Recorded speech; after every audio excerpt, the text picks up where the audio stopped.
Hello there. This is a reprise of a talk I gave at the Iowa Association of School Librarians in spring of 2015. It's an Ignite talk, which means that the slides are going to automatically advance every 15 seconds, and I just have to keep up. Hope you enjoy it.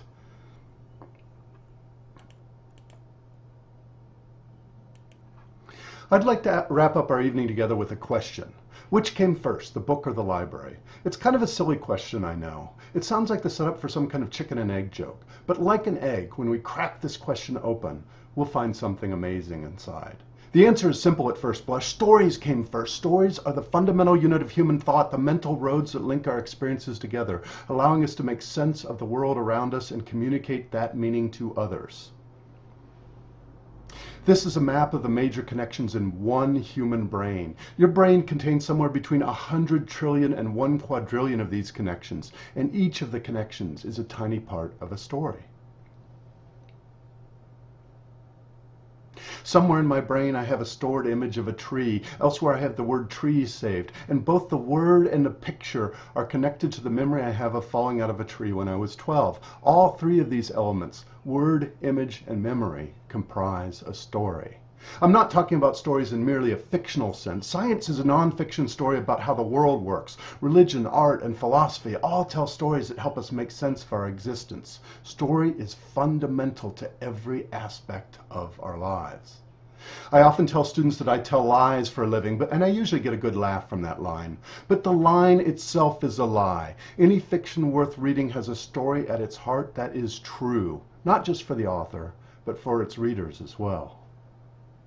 And so in some fundamental way, libraries and books are the same thing, repositories of stories. When viewed this way, the question of which came first is even more silly. The first library was a storyteller in her repertoire. The first book was created when she wrote one of the stories down. Neither the library nor the book can exist on its own. Libraries today are as crucial to the creation of new stories and new books as they've ever been. Writers need libraries, in part because almost all writers start out by enduring a period of poverty. For example, Gary Paulson flunked out of 9th grade and had to take it over. That same year, a librarian got him started reading. Later, when he began writing, he was so poor that he often slept in his car in school's parking lots before doing a day of author visits. My favorite quote from Rowling's Harry Potter series is, "When in doubt, go to the library." I imagine she learned this from personal experience, since during part of the period in which she wrote Harry Potter, she was so poor she was on welfare, and the library was her only source for books. Sandra Mitchell, the author of The Vespertine and many other outstanding YA novels, became an author because of the library, not because of the books, although surely those helped. Her local library was the only free place her mother could take her in the summer that had air conditioning. Like Paulson, Rowling, and Mitchell, I'm a writer today partly because of my public library. My mother took us to the Broadway branch of the Indianapolis Public Library every Saturday. Today it's been replaced by the College Avenue branch shown above. By the time I turned 10, I'd read every remotely appropriate book at the branch, and we had to start trekking downtown. After one near accident caused by the huge pile of books in the front passenger seat, we started loading them all into the trunk instead.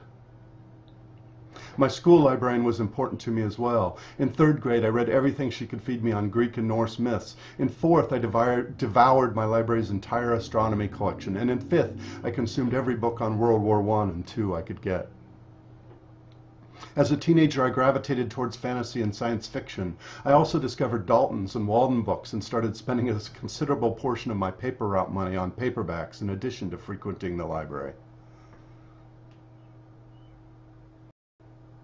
Without the libraries in my life, I would never have acquired the skills I needed to become an author. The awards I've won would either not exist or would have gone to others. I'd probably be slaving away in some miserable corporate job rather than speaking to you tonight. I know your job as a librarian is not always glamorous or even fun. There are days when it seems like you do nothing but offer remedial computer help, fix printers, or search for that blue book that was on display a couple of months ago. I want to answer my opening question, chicken and egg question, in a different, more personal way now. For me, the library came first. Without the work you do, Ashfall, Ashen Winter, and Sunrise would not exist. Without libraries like yours and librarians like you watering the lush literary landscape, it would dry up, and instead of a rainforest, we'd be left with a desert populated by only a few of the hardiest books and authors, the ones who are distributed in the supermarket racks. The amazing accomplishments of the literary world are as much your doing as they are any author's, and similarly, our literary future rests in your hands. No pressure, and thank you.